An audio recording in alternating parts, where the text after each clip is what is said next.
എല്ലാ പ്രിയ വിദ്യാർത്ഥികൾക്കും പുതിയൊരുവിലേക്ക് സ്വാഗതം. കണ്ണൂർ യൂണിവേഴ്സിറ്റി കുറച്ച് പ്രധാനപ്പെട്ട അപ്ഡേറ്റ് നമുക്ക് നോക്കാം.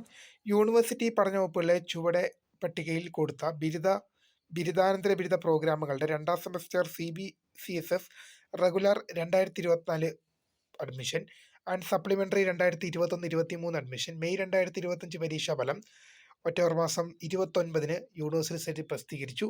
ഉത്തര ക്ലാസുകളുടെ പുനർമൂല്യനിർണ്ണയം, സൂക്ഷ്മപരിശോധന, ഫോട്ടോ കോപ്പി എന്നിവയ്ക്കുള്ള അപേക്ഷകൾ എന്ത് ചെയ്യാം? നവംബർ മാസം 11 വൈകിട്ട് 5 മണി വരെ ഓഫ്ലൈനായി അപേക്ഷിക്കാം.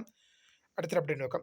കണ്ണൂർ യൂണിവേഴ്സിറ്റി IT സെന്ററിൽ ജൂനിയർ പ്രോഗ്രാമർ തസ്തികയിലേക്ക് കരാർ അടിസ്ഥാനത്തിൽ നിയമനം നടത്തുന്നു. യോഗ്യരായ ഉദ്യോഗാർത്ഥികളിൽ നിന്നും ഓൺലൈനായി അപേക്ഷകൾ ക്ഷണിച്ചുകൊണ്ടുള്ള വിജ്ഞാപനം പുറപ്പെടുവിച്ചിട്ടുണ്ട്. ഇത് സംബന്ധിച്ചുള്ള വിശദവിവരങ്ങൾ യൂണിവേഴ്സിറ്റി വെബ്സൈറ്റിൽ ലഭ്യമാണ്. www.kannuruniversity.ac.in എന്ന വെബ്സൈറ്റിൽ ഓൺലൈനായി അപേക്ഷ സമർപ്പിക്കാനുള്ള അവസാന തീയതി നവംബർ മാസം 7 വൈകുന്നേരം 5 മണി വരെയാണ്. അടുത്തൊരു അപ്ഡേറ്റ് നോക്കാം. യൂണിവേഴ്സിറ്റി വിവിധ പഠന വകുപ്പുകളിലെ അക്കാര്യം നമ്മൾ പറഞ്ഞതാണ്. ഇനി നവംബർ മാസം 4 ആരംഭിക്കുന്ന അഫിലിയേറ്റഡ് കോളേജുകളിലെ 3ാം semester integrates MSc in computer science with specialization in artificial intelligence and machine learning regular supplementary improvement October 2025 പരീക്ഷകളുടെ ഹാൾ ടിക്കറ്റും നോമിനൽ റോളും യൂണിവേഴ്സിറ്റി സൈറ്റിൽ പ്രസിദ്ധീകരിച്ചു. അപ്പോൾ പുതിയൊരു വീഡിയോയിൽ കാണുന്നവരെ താങ്ക്സ് ഫോർ വാച്ചിങ്. ബൈ.